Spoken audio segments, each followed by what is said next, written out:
I'd like to first welcome you all to Salem Women's History Day of 2021 and our program, Unsung Heroes, Black Women in Essex County. It's brought to you today by the National Park Service and Essex Heritage. And before I begin to say any more, I want to let you know that captioning is available. And so if you hover your mouse down at the bottom of your screen, you'll see a closed caption icon where you can click on that and have the subtitles show throughout the program. So please activate that if you're interested. So hello again, my name is Marianne Zajewski. I'm the education specialist at Salem Maritime and Saugus Ironworks National Historic Sites, your two national parks right here in Essex County.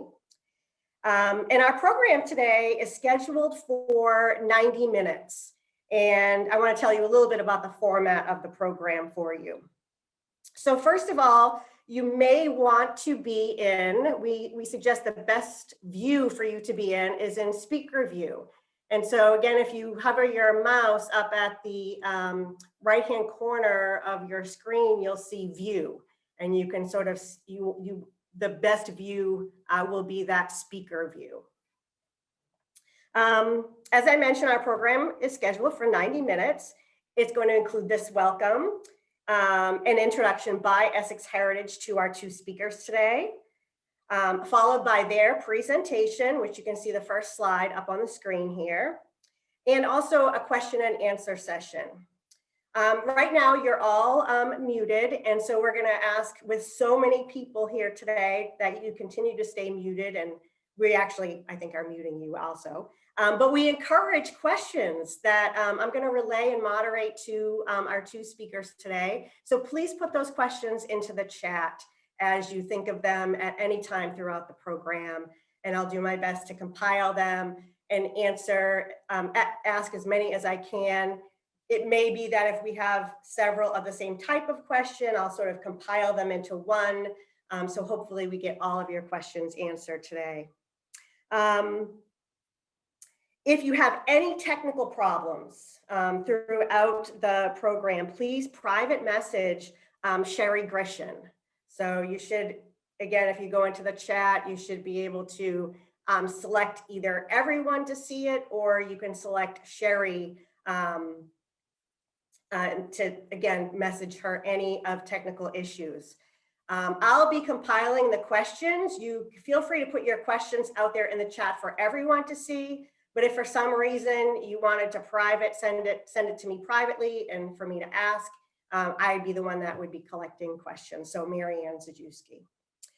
And finally, this program is being recorded and it's going to be made available on the National Park Service website, Salem Maritime National Historic Site, as well as the Essex Heritage YouTube page. So with that, I'll turn it over to my colleague at Essex Heritage, Sherry Grishin. Thank you. And just one word, it's wonderful to see so many familiar faces and names today. And thank you all so much for being here.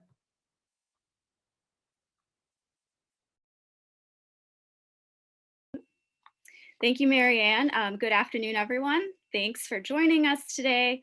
I'm Sherry Grishin, and I'm a program manager at Essex Heritage, along with my colleague Ryan Connery, who is more behind the scenes today. We're so excited to partner with Salem Maritime and Saugus Ironworks on this important Salem Women's History Day program. Essex Heritage is really about preserving the unique aspects of the Essex National Heritage Area, and the stories about Black women that we will hear today are a huge part of telling that whole story of the Essex County. So speaking today, we have two amazing scholars who have done a tremendous amount of work on this topic, Dr. Duclos-Orsello and Dr. Baumgartner, and it's my pleasure to introduce them to you now. Elizabeth Duclos-Orsello, PhD, is a professor and chair of interdisciplinary studies and American studies at Salem State University, where she teaches and writes on issues of social justice, identity formation, and struggles for voice and power, including the construction of community, race, ethnicity, gender, urban places, community theory, and public humanities. In Essex County, she developed and directed multiple Teaching American History grants, training dozens of regional teachers how to teach through and with Essex County museums and cultural resources, and has led a variety of projects to connect the history of immigration and current struggles for justice. In addition to being co-PI on the History of African Americans in Essex County project, she is author most recently of A Modern Bonds, which investigates the concept of community in urban America in the opening decades of the 20th century, and the forthcoming Teaching American Studies, A State of the Classroom as State of the Field. She is the chair of the Board of Mass Humanities, serves on the board of the North Shore Community Development Coalition, and is the former chair of the American Studies Task Force on American Studies programs globally. And we also have with us Kabria Baumgartner, PhD. She is an associate professor of American Studies and English and core faculty in the Women's and Gender Studies Department at the University of New Hampshire, where she was named the 2019 Outstanding Assistant Professor. Her research and writing interests focus on African American history, literature, and culture in 19th century New England. She is the author of the award-winning book, In Pursuit of Knowledge, Black Women and Educational Activism in Antebellum America, which tells the story of African American girls and women who fought to democratize public and private schools in the 19th century Northeast. She has also published numerous scholarly articles and book chapters, and her op-eds and other popular writing have been featured in the Washington Post, WBUR's blog, Cognoscenti, and Historic New England magazine. She is currently writing a biography of the African-American lawyer, Robert Morris. And without further ado, I will now turn the program over to Kabria and Liz. Thank you so much for being with us today. Thank you for that introduction, Sherry, and good afternoon, everyone, and thank you all for joining us. We're so excited to share with you some of the stories that we as researchers have uncovered about Black women in Essex County from the 18th century to the present. And to do this during Women's History Month is incredible. So we want to start by thanking those who supported this, Marianne Zajewski and NPS staff at Salem Maritime and Saugus Ironworks, as well as Sherry Grishin, Ryan Connery, and others at the Essex County Heritage Area for hosting us this afternoon. And I also want to thank the teachers and students, some of whom might be joining us today. We appreciate our teachers, especially this past year, for going above and beyond to adapt their teaching to hybrid and remote platforms. I know Professor Duclos-Orsello and I have had to do that, and other teachers have had to do it as well, and so we are grateful. Education is powerful, as we all know, but I wanted to share with you a little bit about the background, the origins really, of Women's History Month. And it dates back to 1978, when a school district in Sonoma, California, which happens to be my home state, organized a week-long celebration of women's contributions and achievements to US culture and history. And soon other communities and schools started to celebrate too. And then in 1980, President Jimmy Carter issued the first presidential proclamation declaring the week of March 8th as National Women's History Week. And then 6 years later, the National Women's History Week Project petitioned Congress to expand the event to the entire month of March. And that's what happened. And that's what we celebrate this month. And if you know about the origins of Black History Month, it follows a similar, though earlier, trajectory. Now, of course, this doesn't mean that women weren't celebrating their contributions and achievements prior to 1980. Some of us absolutely were. In fact, the stories of Black women were passed down through Black communities in North America from the 18th century all the way up to the present. So while we acknowledge that in dominant narratives of US history, Black women's stories are often untold, in Black communities and among Black women themselves, we share our stories.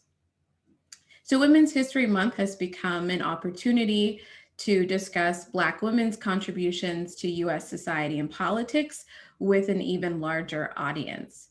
And so we thank you all for taking the time today to be here and to listen and to interact. And as much as we as researchers take caution when it comes to hero myths, in this case, we refer to Black women in Essex County as unsung heroes for the beautiful legacy they left behind, and because we wish for you to relate to these women in the ways that you are able. So let's get started. Next slide, please. Thank you so very much for our introductions and for Professor Baumgartner for kicking us off. As you just heard, the rich history of Black women in Essex County, Massachusetts is, of course, nothing new for some people to be aware of. And that history runs deep. But this rich history is not so obviously marked on the landscape or fixed in our collective minds as central to the history of Essex County. Yes, there are a few indications, including things like Remond Park in Salem, which reflect some of the work that has taken place prior to our current effort to bring these stories to more public attention. But the efforts of many of the most enterprising and well-trained Essex County investigators have been thwarted over the years.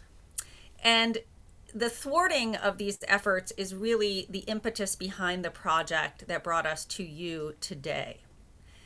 The reason that efforts have been thwarted is because there are some very real challenges, including the systematic marginalization of Black people generally, and Black women specifically, because much of their history is hidden, scattered, or misplaced in the archives. There are periodic assessments now and again of individual stories for sure, and you can find bits and pieces in most collections that you peek into. But a comprehensive understanding or acknowledgement has been a challenge. And for those wanting to learn more about the history of Black women in Essex County, frustrations tend to beget disappointment when you're trying to hunt down leads. You know, everything from what types of material does a repository in Peabody even have? And how would I know? What is in the collections of the Lawrence History Center? What previous work has actually been done on this topic? Who are the key people to speak with? It is these challenges that we took up. These are some of the questions that the two of us have been exploring in previous projects that we both worked on. And these are the questions that had been on the minds of the staff at the National Park Service for some time. And 2.5 years ago, Emily Murphy of the Park Service reached out to us to help answer them. The Park Service staff here in Essex County have long wanted to implement an inclusive, audience-centered interpretation and an interpretive approach that more prominently features the stories of African Americans and other people of color. But to do so requires first identifying what evidence and resources actually exist and what county-wide stories can and should be told and to be put onto the landscape. So our central goal, the two of us, was to identify, locate, and compile the collections and resources, the organizations and the individuals who hold the knowledge concerning the Black experience in Essex County. And one of our main themes was a focus on Black women. In our work to date, we've navigated the reality of simultaneous presence and silence of Black women in the archives. We've visited a combined 20 repositories. We've collected and scanned hundreds of documents, digital databases, vital records. And our forthcoming report provides an overview of each repository, highlights stories that are well sourced, synthesizes key themes, and offers suggestions for projects that could be undertaken in both the short and the long terms based on these materials. Next slide, please. Our work is already shaping the work of the National Park Service here in Salem, which has a number of initiatives underway, including working with area teachers this summer, hosting an intern from an HBCU who will help develop an interpretive product focused on Black women, and researching a freedom suit connected to the site and to Elias Haskett Derby. Longer term, there are county-wide projects that are the goal. And there are projects afoot as well at Essex National Heritage Commission, as well as some of the repositories that we have visited. And what is most thrilling to us as we are coming to the end of our 2.5 years of thinking and working on this is that as we researched and spoke to people across the county, we've discovered not only that there's an incredible need for this work, but there's an incredible desire for this history to be brought to life and to be centered in our collective understanding of Essex County. So it is our hope that our work, some of which we'll share with you here today, will serve as a basis for developing historically sound, inclusive programming, from exhibitions to school projects, to conversations, frankly, that you have with your neighbors and friends, where you ask for more and want to know more and seek out new sources of knowledge. And we hope that it will shape and alter collecting practices and collaborations across the county. Next slide, please.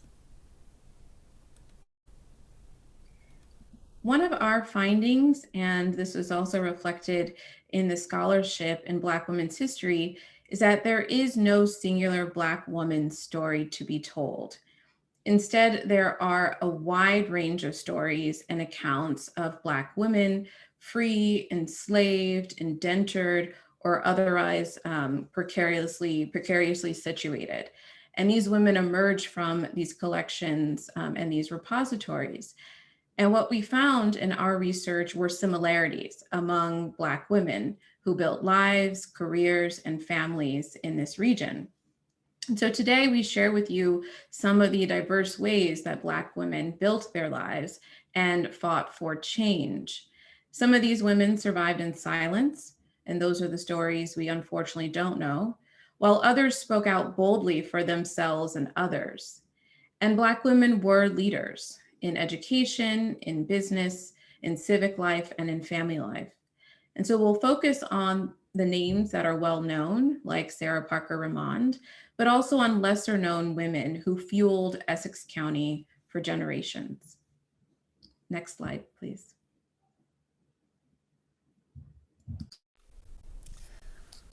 The words you saw on the previous slide are the themes that we'll be circling around today. And one of those themes has to do with enslavement and slavery and activism and fights for freedom. Juno Larkham is the story we want to start off with. And Juno Larkham's story is one of an 18th century enslaved Black Indigenous woman from Beverly, who used the courts to fight for her freedom and that of her children. This is a story, Juno's is a story of both tragedy and some triumph, although not without cost. And it draws our attention to two themes, as I have mentioned, particularly slavery and activism. So let me tell you a bit about Juno. Juno Larkham was the daughter of an Indigenous mother and a Black father. She was bought by Captain Henry Herrick in Portsmouth, New Hampshire in the 1720s.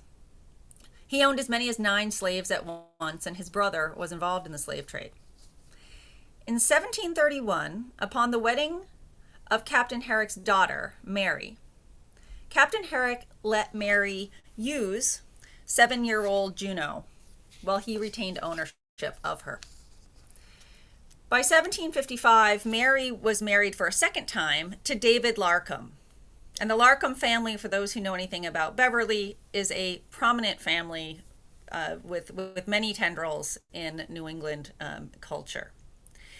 So Mary married David Larkum, and in that same year, her father Henry died and ownership of Juno passed to Mary. The laws at the time meant that in fact, Mary did not own property and Juno was considered property, so it was her husband, David Larkum, who owned Juno.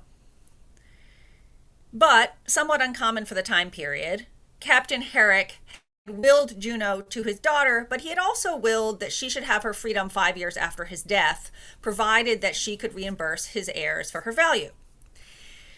Now, Juno Larkham married a man named Jethro Thistle in 1756, and Jethro was enslaved by a neighboring family.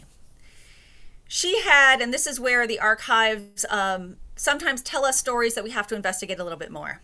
She had been listed as a free woman at the time of that marriage. However, some 20 years later, when the estate of the person who owned her was being settled, she was still listed as property. So there's some complexity there. She was definitely not free. So not only did David Larkum own Juno, but David Larkum had taken to selling some of Juno and Jethro's children. Juno and Jethro had 12 children in all. By the time that David Larkum had sold the third of her children, and including the 1773 sale of her 12-year-old son named Reuben, Juno decided to sue David Larkum for imprisoning her and keeping her in slavery. The case was heard in November of 1774. And in the courtroom, Juno let it be the jury to decide whether she could be, in her words, be set at liberty. And what you see on your screen are some of the words that were her testimony during that trial. She's asking the judge and the jury whether or not she hadn't be set at liberty. When David Larkum died shortly thereafter, so this court trial was in November 1774. In April of 1775, the court dismissed, he died in April 1775, and the court dismissed the suit and appraised Juno and her children at being worth 100 pounds. So they doubled down on not only was she not free, would she not be set at liberty, but they also ascribed her value as property. However, by 1779, 4 years later, even though Juno had been denied her freedom in this court trial, she and her children were appraised as being worth nothing, which tells us, and which we learn, meant that she had done something incredibly unusual. She had, in fact, claimed their freedom. That is, she had declared herself and her children free. Mary Larkum, David Larkum's widow, went along with this and ultimately absorbed the loss of 100 pounds to her wealth, which was the amount that Juno and her children had been appraised at. And it seems that from that point on, Juno lived with some of her children as a free woman in her own house. The reason that this story is so important for us to think about, there are a number of reasons, and we don't have all the time to get into all of them here, but there's a couple. One is that there are so very, very, very few records of Black women talking about their freedom. Not only talking about their freedom, but going to court for their freedom and talking about the fact that they believed they were free. Also, what's important to us to think about is that Juno Larkham, a Black Indigenous woman, had a deeply profound understanding of freedom and was actively in pursuit of it. And I want us to think about this as we consider the date that this was happening. 1774 and 1775. So basically 1773 to 1775. Exactly the moment at which professions of freedom were being put forth publicly by white male patriots in their fight for freedom as they saw it from England. This is happening simultaneous with Juno Larkham's quest for freedom. So that is not only a critical fact, but the irony should not be lost on any of us. Next slide.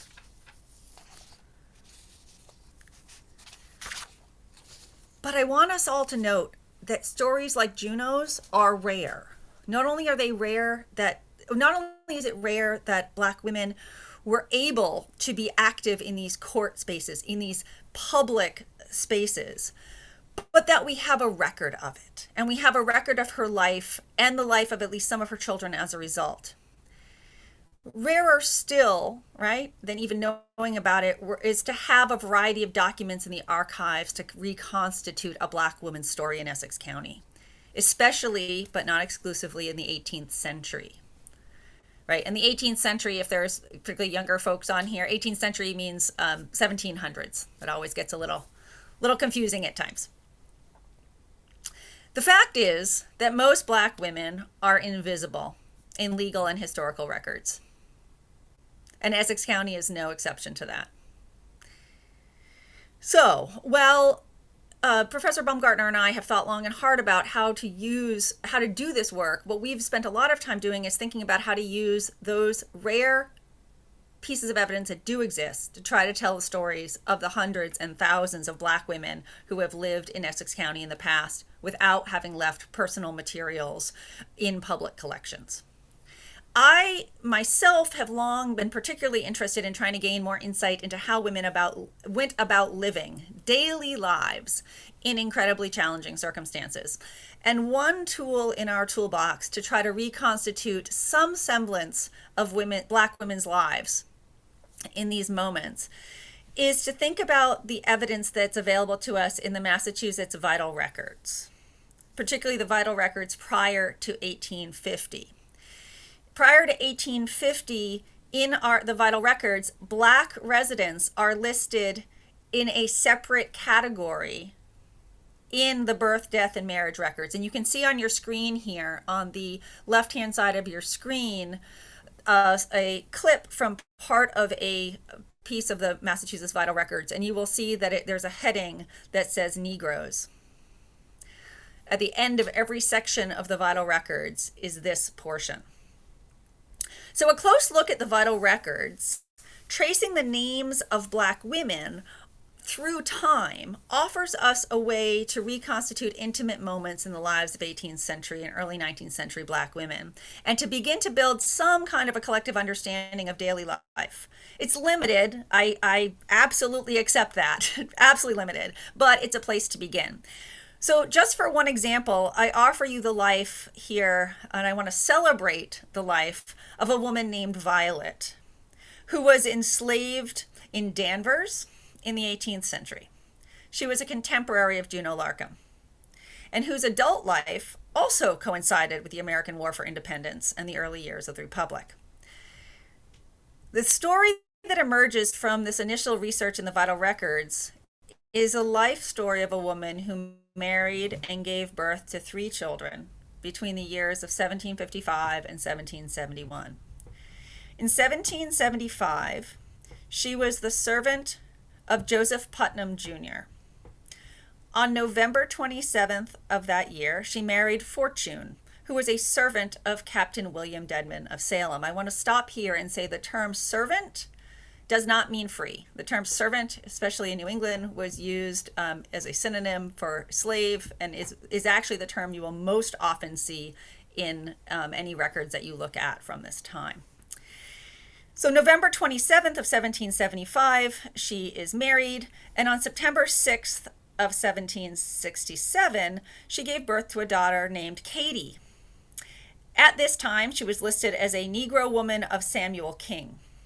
She was listed in the same manner in 1778 when she gave birth to another daughter, Jenny, and again in 1771 when she gave birth to a son, Peter.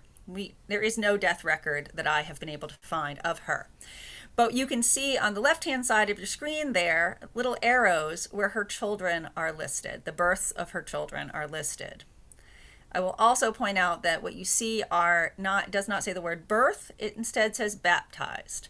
And something for us all to consider is the ways in which in Essex County, Christian churches both recorded the existence of enslaved people, particularly in the baptismal records, and it forces us to consider the ways in which and the complicity with which religious traditions and enslavement went hand in hand in this moment in time. So from these fragments, right, these teeny little fragments, I've spent a lot of time thinking about Violet in the last year or so since I came across this particular record, because we get a bit of a feel for the intimate and difficult realities of being an enslaved woman, wife, and mother in the 18th century. You know, we think about what was it like to give birth to children when you were in bondage yourself? What were her days like? We can maybe think about these small children. How did they play? Did they play with one another? How often did they see their father? We can imagine her as a mother of 3 young children. And frankly, this is America's story. Violet is America's story, and Violet is Essex County. There are other ways to find out about more invisible women in Essex County, but this is a place to start. Next slide. The questions that Professor Duclos-Orsello has posed are so very important, especially as we think about enslaved women in the 18th century. As we move into the 19th century of Black women in Essex County, there are many stories to be told, but one that resonates with me in particular is that of Sarah Parker-Ramond. She exemplifies to me Black women's educational activism, and that's been a major focus of my own research and my recent book. And so I'm going to give a shameless plug here of my book, In Pursuit of Knowledge, where I tell the story of Sarah Parker-Ramond more fully. But here I'll give you a synopsis of it. So the Ramonds were a free Black activist family in Salem, and they really valued education. It actually seems that Sarah's father ended up migrating to the United States so that he could become educated. Sarah was born around 1824, and she and her siblings attended a public primary school in Salem. And that's important because it means that Salem public schools in the 1820s were not racially exclusive. You can see here in this quote on the slide that Sarah is talking about her desire to learn, right? And the pleasure that comes with reading. She was a voracious reader and a deep thinker in pursuit of knowledge. In 1834, when Sarah was about 10 years old, she enrolled at one of Salem's public high school for girls, and there were two, the West School for Girls and the East School for Girls, and both were high schools. Sarah did very well, rising to the top of her class. And somehow, many white residents of Salem were upset by her achievement. And they petitioned the Salem School Committee to establish a separate school for Black children. And as a result, Sarah was expelled, and a separate school for Black children was established. And at that point, Salem's public school system became racially exclusive, or in other words, racially segregated. And so this is an early example of systemic racism, right? Racial policies, racism embedded in a system, in this case, education. Now, Sarah described what this moment did to her. She said she was wounded beyond repair by the actions of white Salem residents. And she, like many Black women, organized a durable and effective campaign against racial exclusion at all levels of public education. So in the 19th century, we're talking about primary schools, then grammar schools, and then high schools, sometimes seminaries, sometimes even colleges. These women wrote editorials, they petitioned, and they boycotted, all the while arguing for educational justice. And in 1844, Salem's public schools were finally racially integrated. So it seems to me, as I've studied the life of Sarah Parker-Ramond, she never forgave those who had impeded her educational progress. During her adolescence and into her adulthood, she confronted numerous racist incidents. She finally ended up leaving the United States altogether, studying in the United Kingdom, and then living in Italy, where she worked as a physician. And she died in Rome in 1894.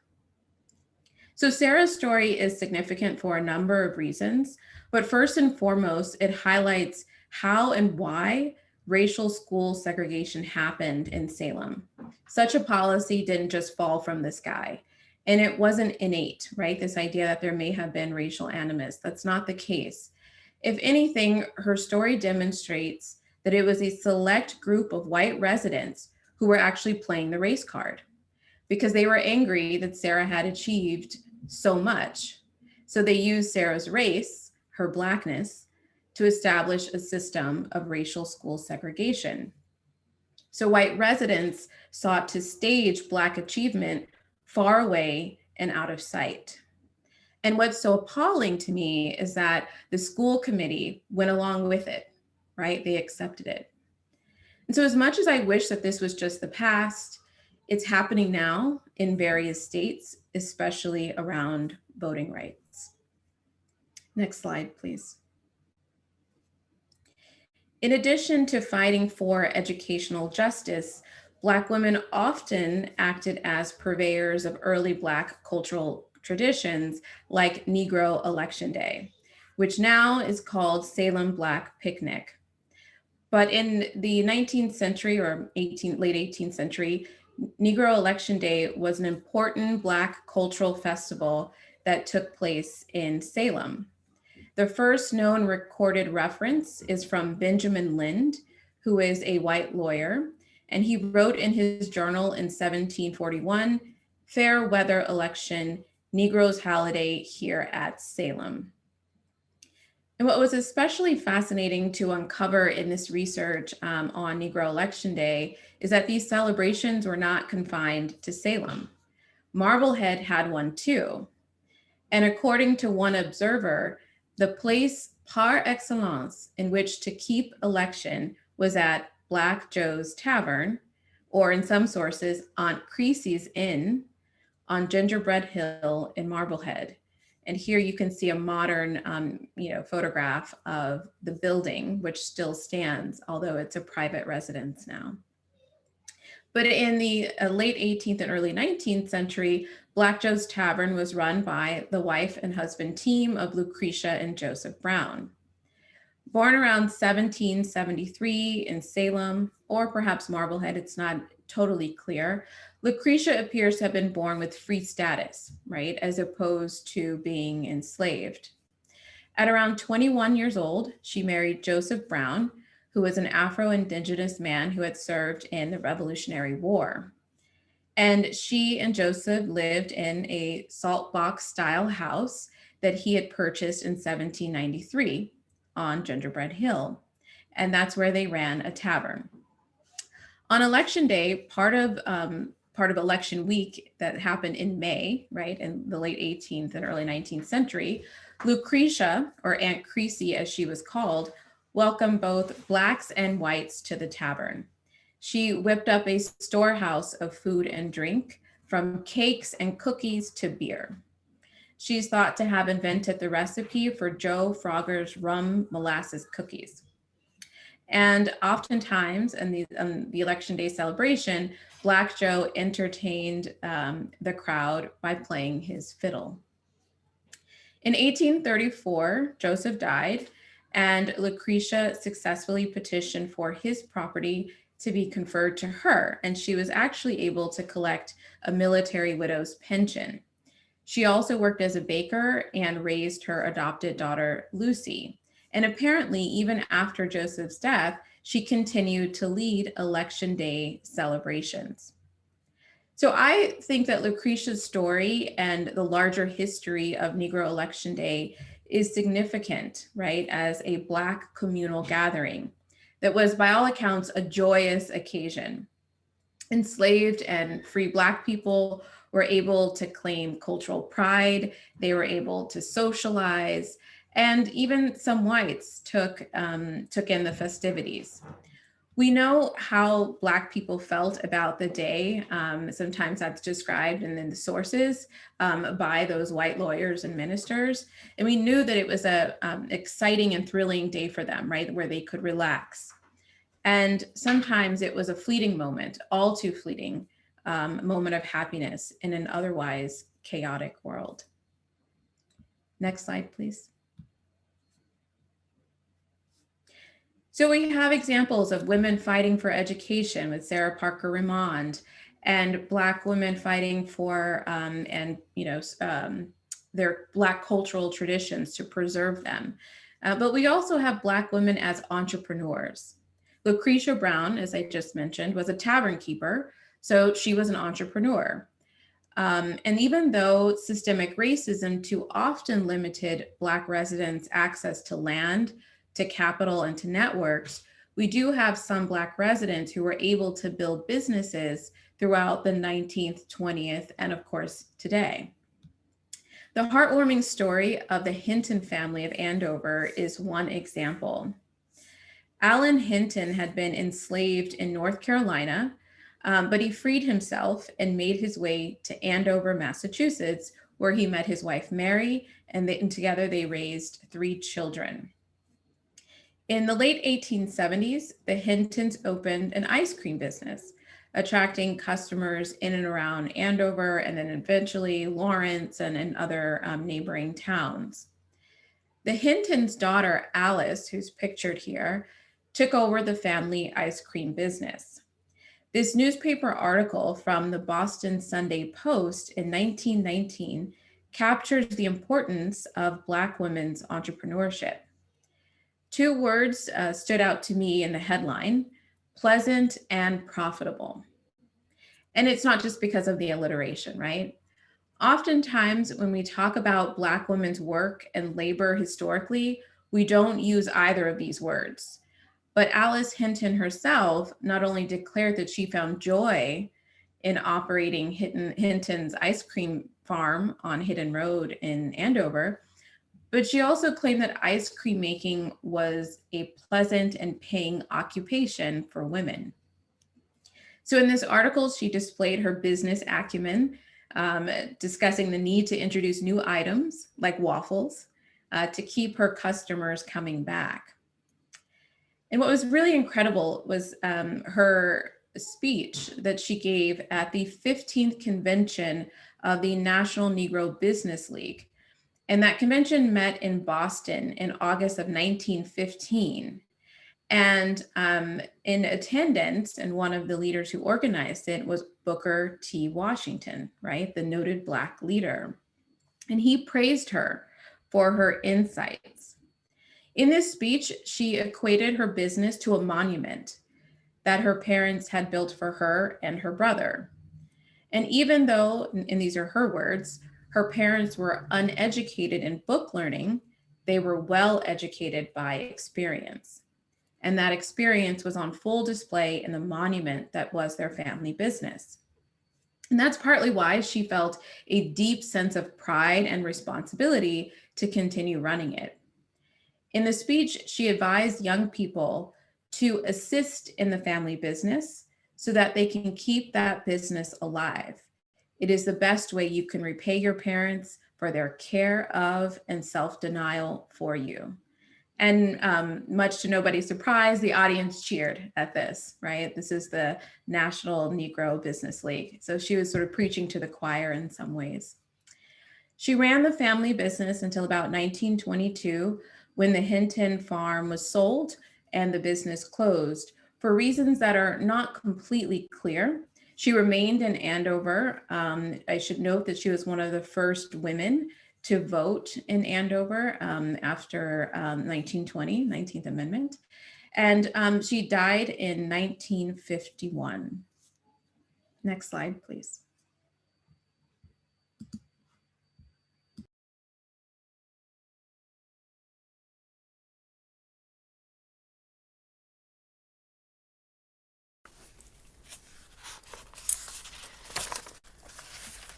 So, as with the case in most archives and records in Essex County, the 20th and now the 21st centuries are less well documented when we think about really any topic, but particularly topics related to Black women.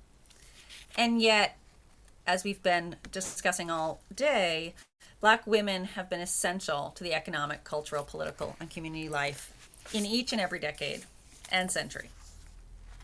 Our larger report highlights stories that we've found across the county, but today I want to point out the efforts of the Salem State University archives to preserve and make public some of the stories of 20th century Black women's educational activism, a through line, if we think to the work of Sarah Parker-Ramond that we have just heard about.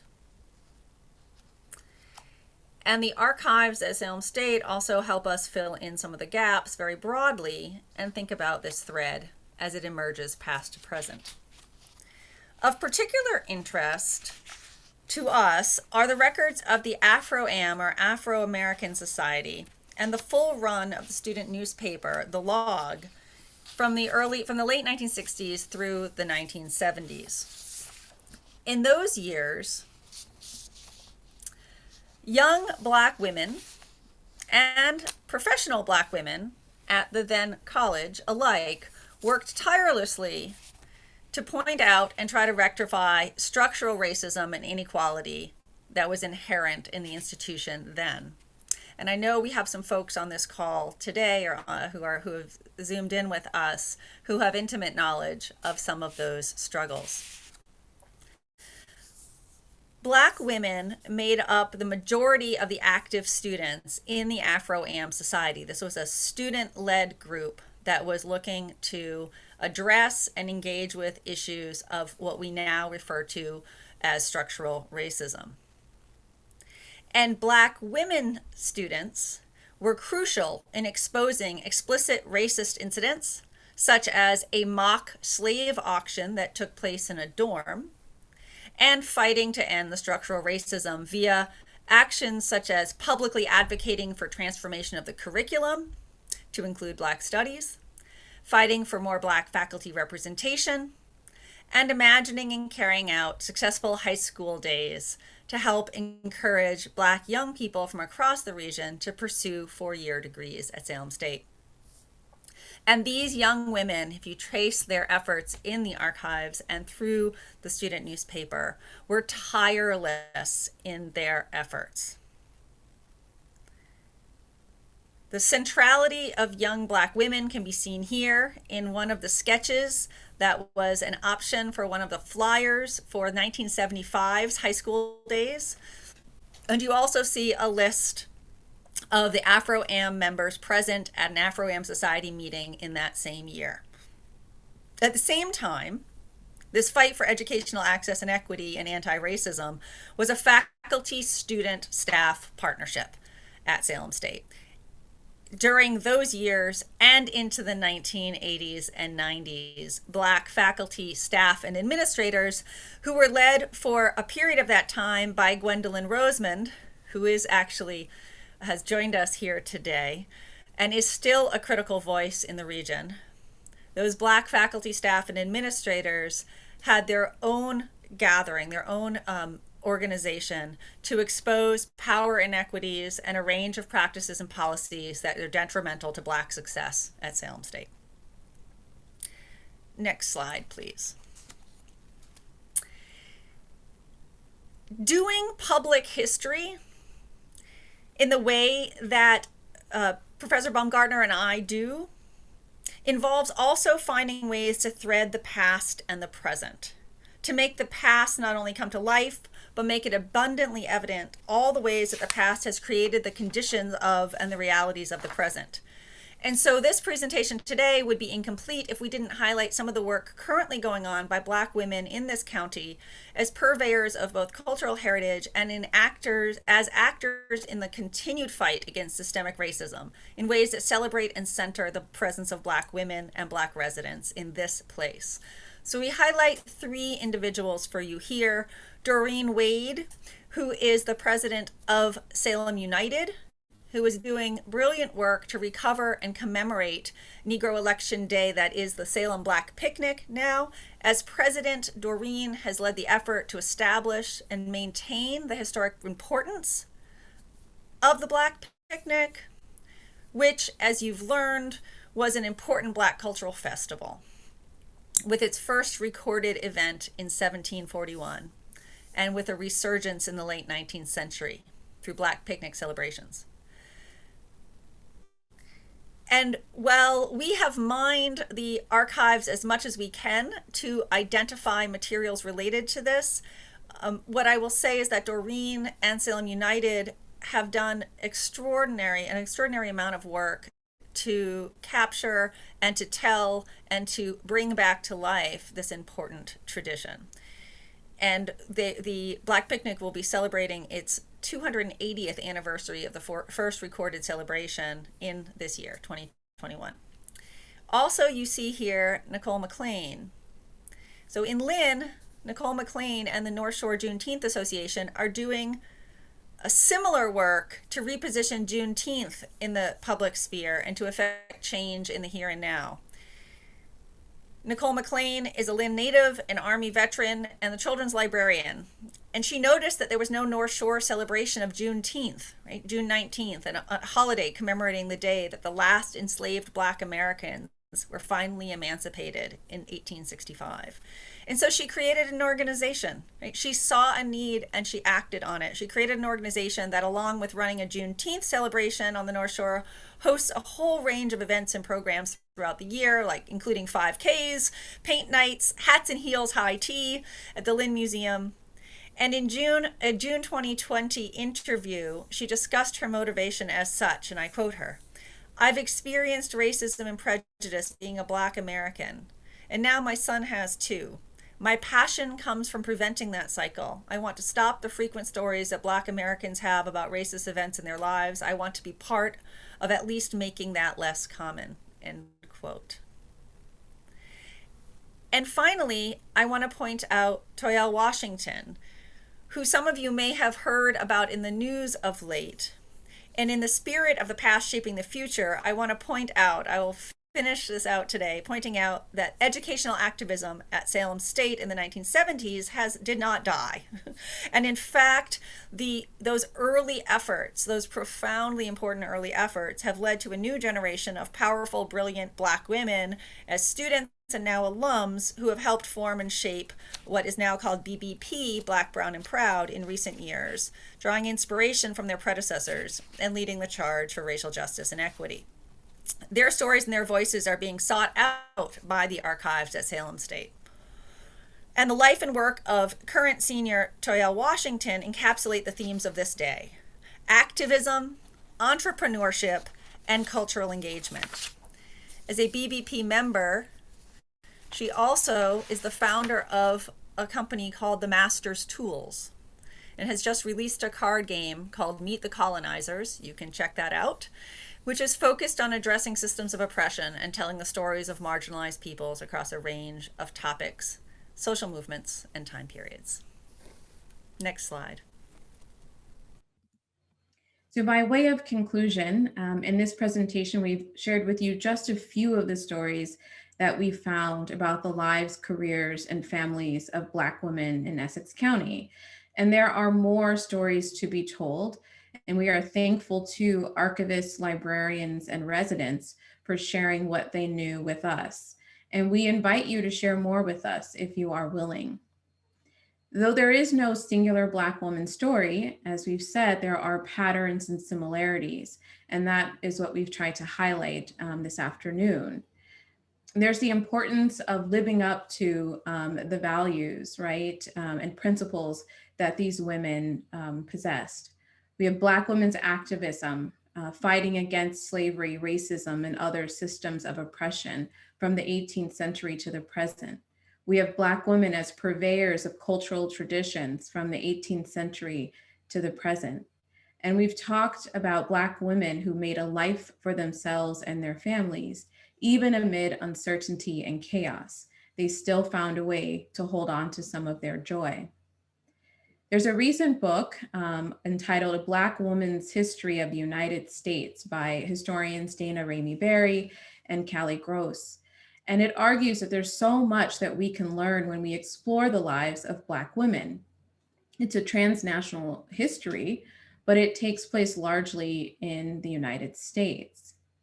So we all know the phrase, right, from the Declaration of Independence: we are endowed by the Creator with certain unalienable rights. Among those are life, liberty, and the pursuit of happiness. And through Black women's history, we are reminded of the importance of living up to those values in our everyday lives, in our interactions, in our relationships with each other, in our communities, and in our society. So we thank you for joining us, and we'll open it up now for Q&A. Thank you so much to Dr. Baumgartner and Dr. Duclos-Orsello for that most engaging and I think inspiring presentation. We do have questions in the chat, and some are general, some very specific. I think I'll start with, Dr. Duclos-Orsello, I think you wanted to correct something, so I'll let you go first if you want Yes, to do that. yes, I am so terribly sorry. What a horrifying mistake to make in a public presentation. So please accept my apologies. I'm a better historian than that, but apparently not a better cutter and paster than that. So apologies. I have put the corrected dates. There was some confusion about these baptismal dates, and I had other dates on the slide. So first of all, for my folks at Essex Heritage and the Park Service, I will update. I have actually already updated that slide and can get you that, so you have the correct information. So I do just want to clarify that correct dates here in the chat. The short version is that Violet had a daughter in 1767. She had a son the following year, and then she had another daughter in 1771. There was another question that had to do with how, and I'm trying to see if I can scroll up here. How did we know? There were some questions about who the father of her children were. The only thing I can tell you, which I did put back in the chat, is that we know who she was married to.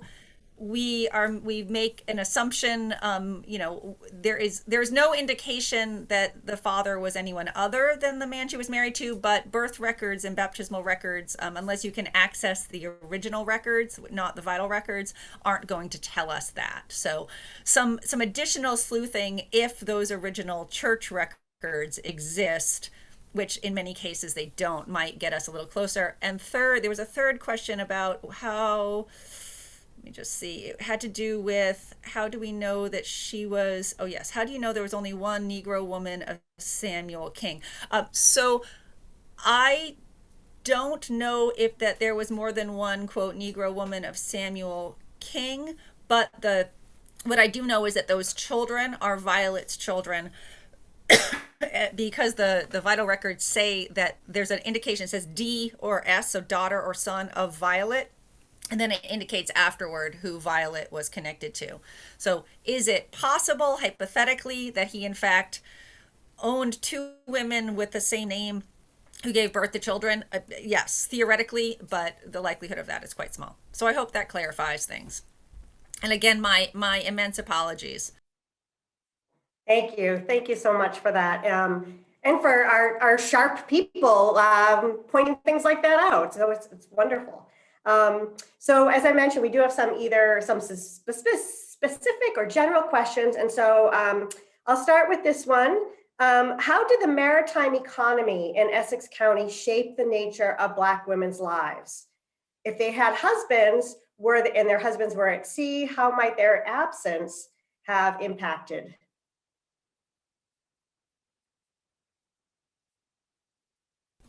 That I'll start maybe, Cabria, if you want to jump in. So there are folks who specialize in maritime history.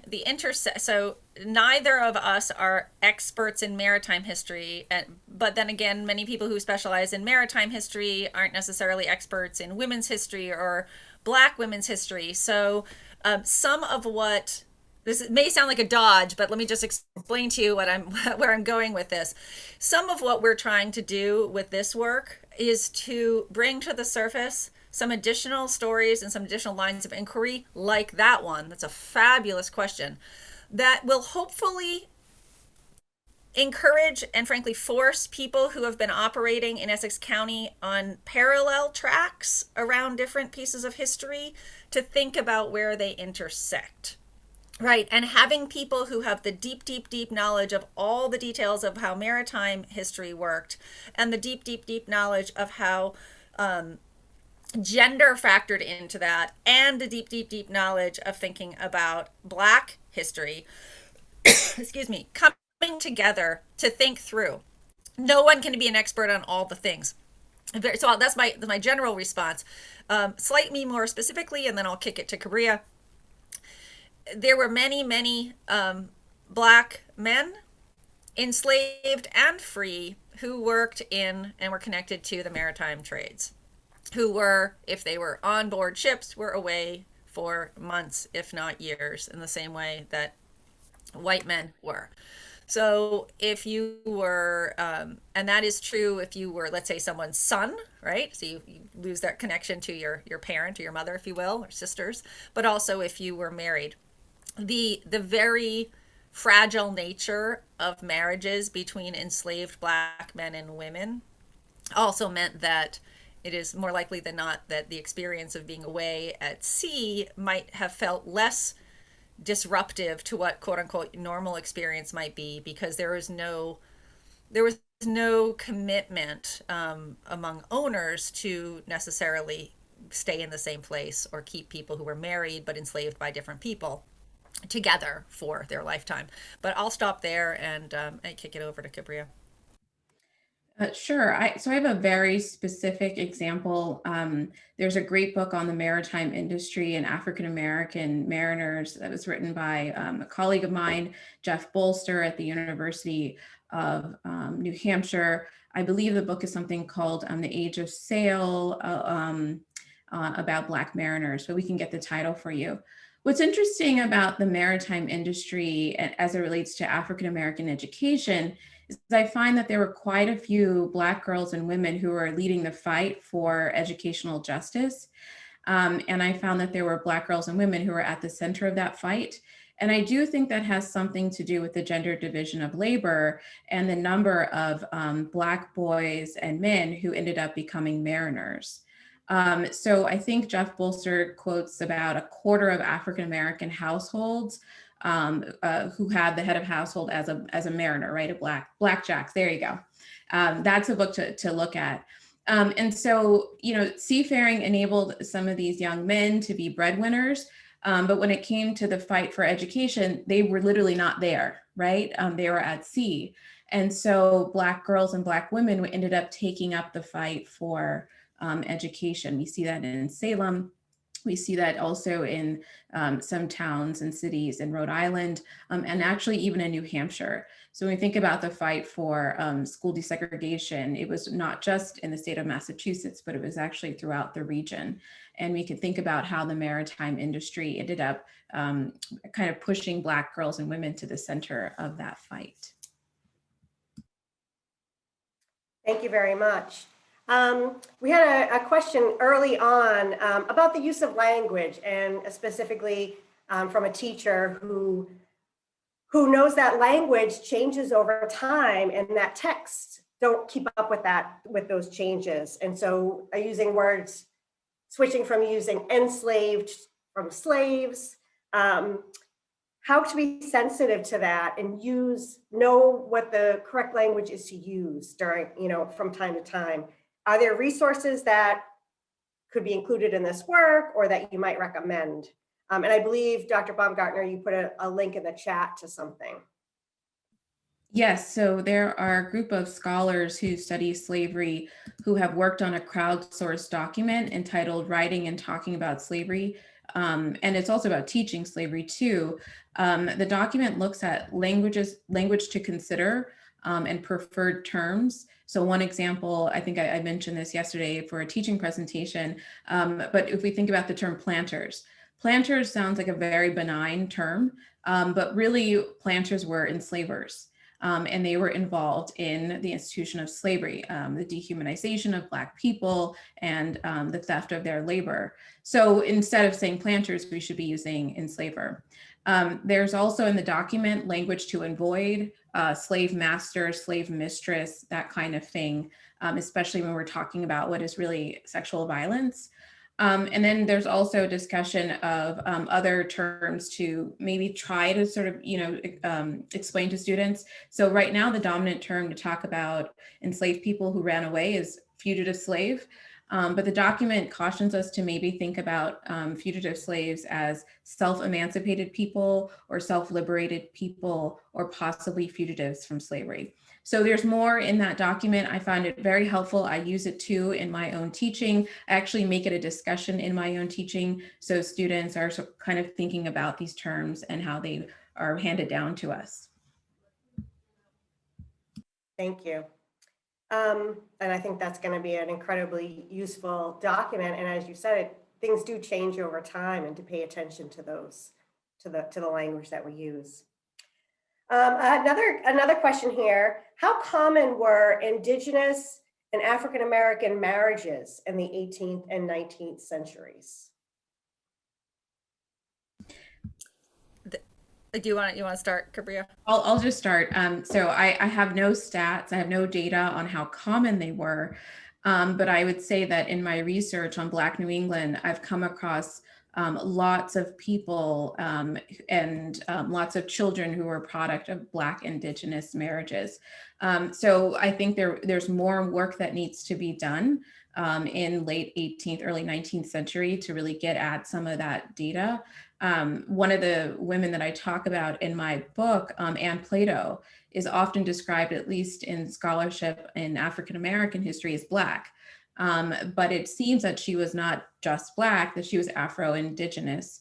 And there are other examples of that too. I think Lucretia Brown may have been Afro-Indigenous. I know her husband was. So those are sort of parts of people's identities that we do need to do more to retrace.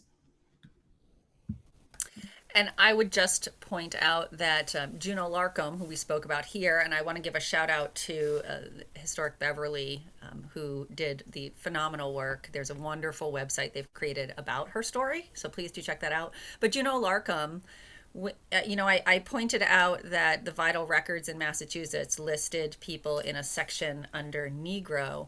There is also a section in the vital records that is listed as Indian, and Juno Larkham is actually listed in the Indian section of the vital records for her death when she died. Her death record is there.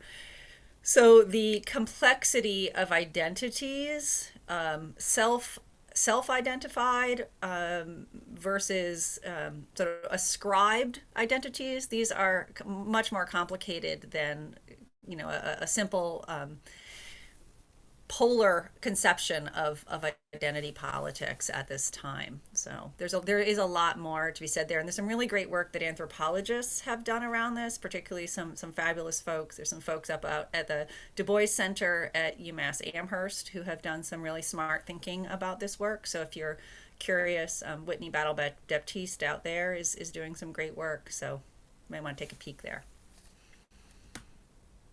Wonderful, thank you. And we do want to thank people for putting wonderful resources and links to things in the chat.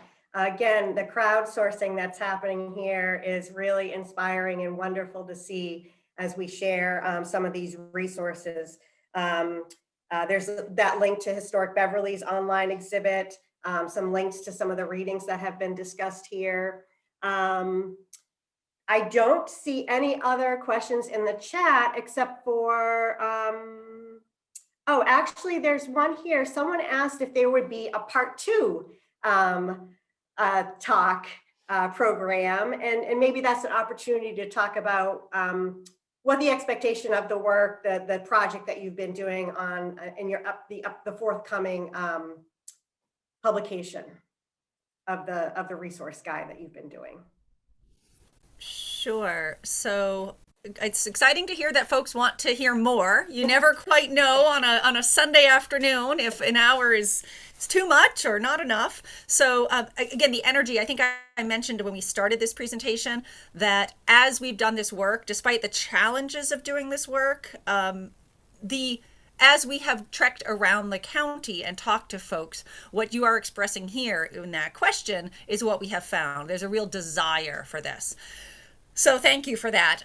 There is a substantive 100 and many pages, 200 or so pages of a resource guide that Kabria and I are finishing up, which will be published some point this summer. That is the current time frame to be published, which will then be available to anyone and everyone to take a peek at. The Park Service plan is to use that to start thinking more broadly about a range of programming options and a long-term plan to integrate this history into the interpretation of the history of Essex County across the county, in collaboration with the 20 or so repositories and archives that we connected with, and many others which exist, and many cultural institutions, church groups, groups of individuals who hold this kind of history that is currently not in the archives to reach out and try over the next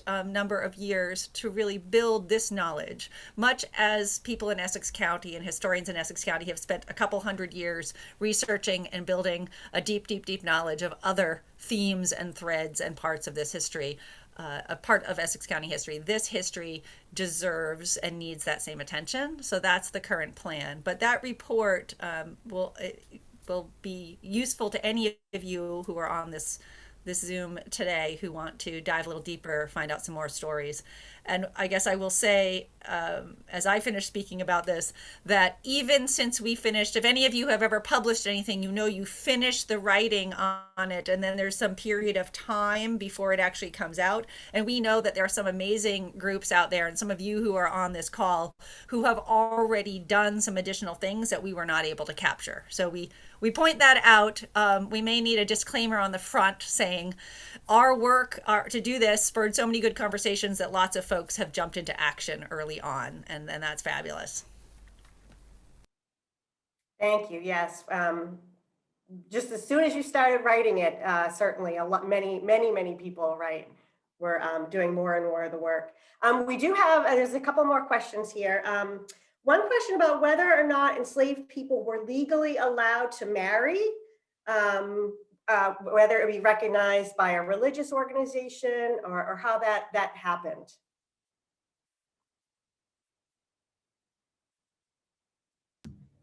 Well, I can answer that, yes. And yes, it would be recognized perhaps by a church. There are also ways in which, if we're thinking about enslaved people in the South, there were traditions there like jumping the broom that would confirm a marriage, even if that marriage wasn't recognized by the state or by the nation. But in New England in the 18th century, yes, we have records of enslaved people marrying and those marriages being acknowledged. It doesn't mean that families wouldn't still be torn apart, that husbands and wives wouldn't still be torn apart. We have examples of that, but some of those marriages were recognized. Thank you. Another one here. So you mentioned the sexual violence of slavery, and wondering if you can speak more on the importance of sharing this history, but also how we can make sure we're not causing additional trauma and how we share these stories. So a lot of the answer is going to depend on who is your audience. I mean, I'm not sure if this question is coming from someone who is an educator.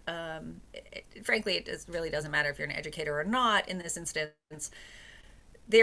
So I'll just give you a couple resources to think about. So there's been some really great work done by the Teaching Tough History projects and initiatives. You can Google that, Teaching Tough History, which has been geared towards helping educators learn how to teach difficult topics in ways that are approachable, historically accurate, and sensitive to the context. So that's just a resource for you. Frankly, there are ways to talk about unfree, let me put it this way. When we're talking about women, Black women, particularly enslaved Black women, if they are owned by someone else, there is no, and if they, many of the stories that come out are about sexual violence. And, I think in this day and age where we are all concerned about trigger warnings and content warnings, I think we want to think that through. But there are ways to talk about people not having ownership over their bodies. And that meaning not having ownership only, that their labor, their physical work labor is not, they don't own that, but also they don't have the right to say no to people touching their body or using their body in some way. I mean, those are words and terms that, I think if you're engaged with young people who are, preteens, teens, I think you can engage in those conversations because that is actually something that they will resonate with them in terms of their own experiences. So that is a way that I would encourage you to think about framing it. I think using the word sexual violence, that doesn't resonate with a lot of, 10 to 12-year-olds. That's not going to be something that's going to that's not going to mean what we want it to mean in this instance. And it's not going to necessarily get you to where you want to go with bringing it up. And that, just as an educator, the goal is always, at least for me, to think about what is the purpose of me bringing up a topic? What is the purpose of me introducing this? And how am I going to scaffold and support students or whoever is encountering this? So that's, I think those are very complex questions that I would encourage you, if you're teaching or presenting public programming around this, to reach out to the widest possible pool of trusted advisors to think that through before assuming any right way to do it. Thank you. We have about 10 minutes left before we want to end the program, and there have been two questions that have come in, wondering if you could say a little bit more about the Negro Election Day, and talk a little bit more about electing a mayor or a governor, and then whether it was it a form of resistance, was it something for entertainment, just a little bit more about the background and context for Negro Election Day. Sure. So I found Negro Election Day to be just a fascinating moment in history. And I think it's so important that at least parts of it are continuing today through Salem Black Picnic, that those histories are connected. So Negro Election Day appears to have been celebrated in that last week of May. And that was actually election week. So there were, elections going on, formal, but Negro Election Day occurred during that week in May. And it was very much a celebration. It was very much about entertainment.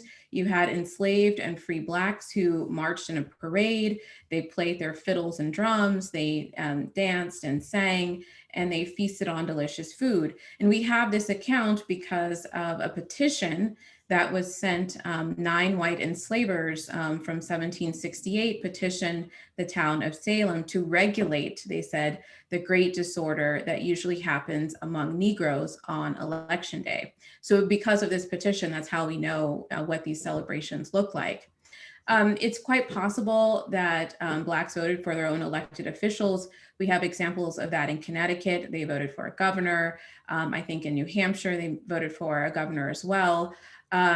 Oftentimes the governor, the Black governor, claimed royal African ancestry. And that was the case with King Pompey, as he was called, and Lynn. That's where the Salem celebration seemed to have occurred. He owned his property there. And so you had enslaved and free Black people from Salem, from Lynn, but even as far away from Boston, who would go to his home to celebrate Election Day. And I do think it's a combination of entertainment. I think it's a combination of resistance, especially if you're an enslaved person. You don't have these moments of joy, these moments of happiness.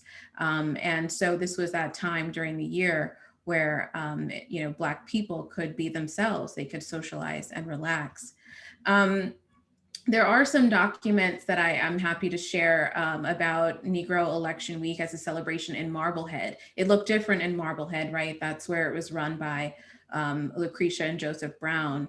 And so it's a slightly different version, but it's the same idea: socialization, relaxation, and also a blending of cultures. We have West African cultural traditions that are woven into what you might call European or European American cultural traditions. Thank you for that.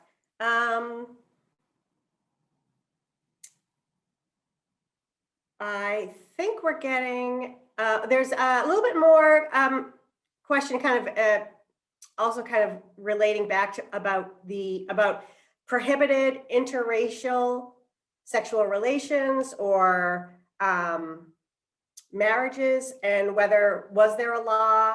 Was it adhered to? Was it enforced? So there was a law in Massachusetts forbidding interracial sex, and abolitionists, especially in the 19th century, did a lot of organizing around that to get the law overturned. For enslavers, they had power, they had privilege, And so some of these laws were not enforced, and they didn't have to worry about them. And so we can think about the ways, not just when we think about slavery and Native or Indigenous dispossession, but also, right, the enslavement of Black people and the abuse of their bodies. There were no laws protecting them. Thank you. And I know another book, Love of Freedom, which is Black Women in Colonial and Revolutionary New England, does have a lot of information on stories like that, similar to that. There was, I was wondering, and I think this is a couple maybe questions sort of around the idea, and it looks like we're just about closing in on 5 or 8 minutes left. Speaking to sort of the, what are the records that are there that people can consult easily, or you know, even what are some of the problems with some of the records? And so you've talked about a little bit of this before, but if for everyday people that are interested in sort of doing research on their own, what are some things that they could consult? So let me just begin with the problem of terms and searching. So most of us, if we think about going to search for something, either online in a Google search or in a library collection, we have in our head what terms we're looking for, right? We want to find something about Black women in New England. And so we might type in Black women and New England, and we might come up with 0. And there are many archives and repositories in Essex County that if you went and said, do you have anything on Black women in New England? People will look through their online database or in their card catalog, and they don't. And why they don't is that terms, and I know we were talking about terminology earlier, even if a repository or a collection or a library has something that might be related to this topic, it is very, very, very likely that it is cataloged or keyed to a term that is not a term that we might use today, or it is in fact not cataloged at all. It is a subset of someone else's collection. So well-known white man dies and white man's papers are held somewhere and they are cataloged. That is, you know, a record is made of what's in that collection. And the people who, prior to really now, the people who have been cataloging those, right, the way in which you would catalog something would usually be around topics related to that person's public persona or, you know, issues around economics or the business enterprise. So you're not necessarily going to be looking for a small mention in item number 75 where there's this half reference to, you know, a name of someone living in the household that doesn't seem to match, right? So you sort of skip over it. So one of the issues is things have not been cataloged. So there may be lots of things that are out there, and this is what we discovered as we started researching. We kind of went at this research from very tangential perspectives because we knew that we couldn't just do a simple search. So one, you have to be aware that things are going to be hidden. So, you know, set aside some time. Secondly, terms have changed. And I will just say, you know, there is one repository that we looked at where all of the items in the collection, they did have things related to Black residents of Essex County, but everything in the collection that was related to that was actually cataloged under the term slavery.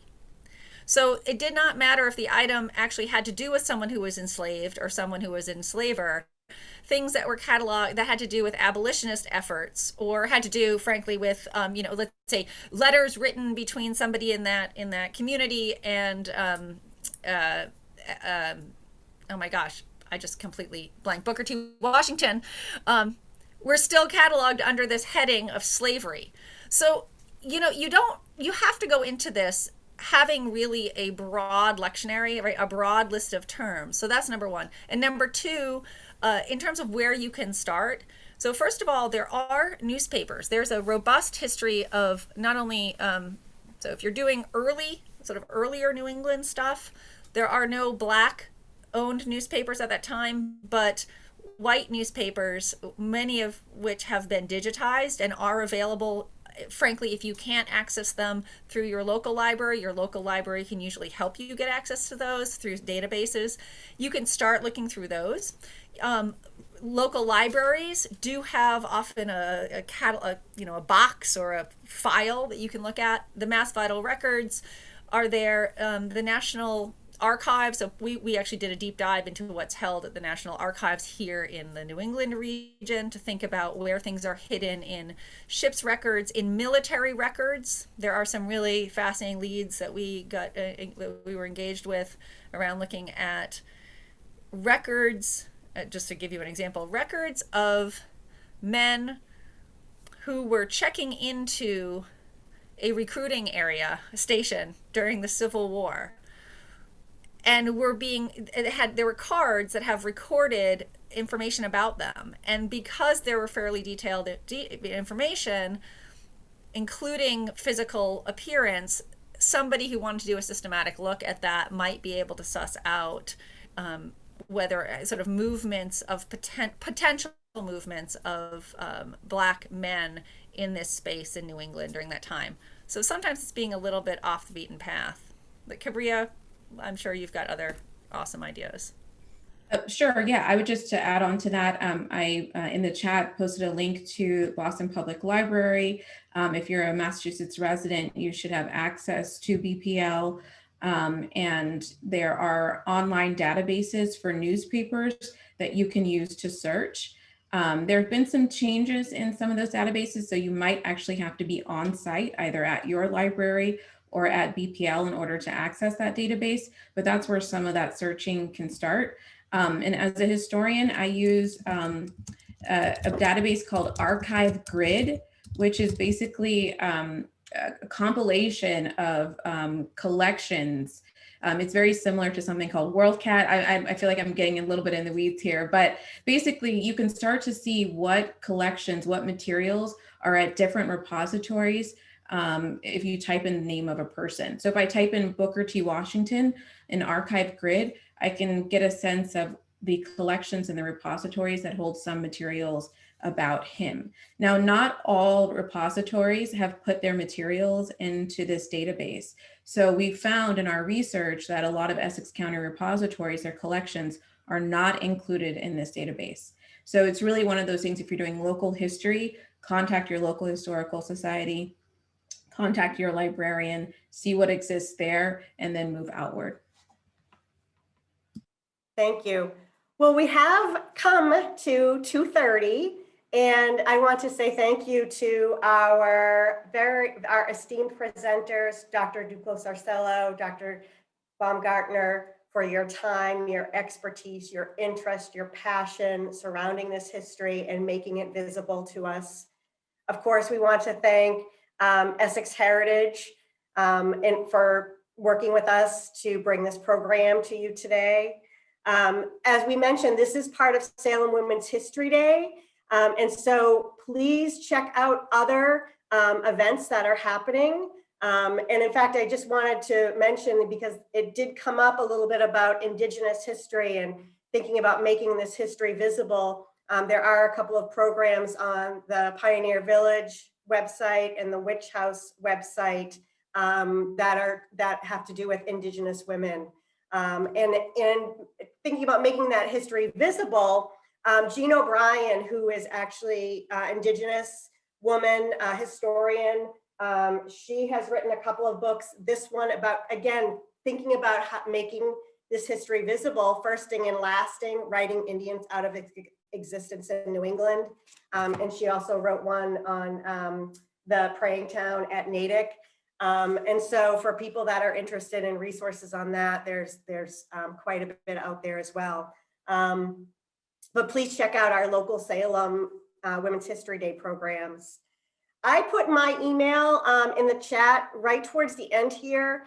I think with a lot of people mentioning and asking questions about resources, when we go to upload this video to our website, I think we'll try to compile some resources to add to that page as well, for folks to kind of learn more and dive into some things some more. So, you know, this is an ongoing work that we're going to be doing for quite some time. We've been talking one version of history for quite a while. And so we have a lot of work to do to catch up and to continue making this more of a full, accurate account of American history. So with that, I'd like to again thank everyone for attending today. If there are any last words from Essex Heritage or our presenters. we'll give one last opportunity. If not, we can sign off, and wishing everyone a wonderful rest of your day. Thank you all for coming. Thank you. Thank you all very much for being here.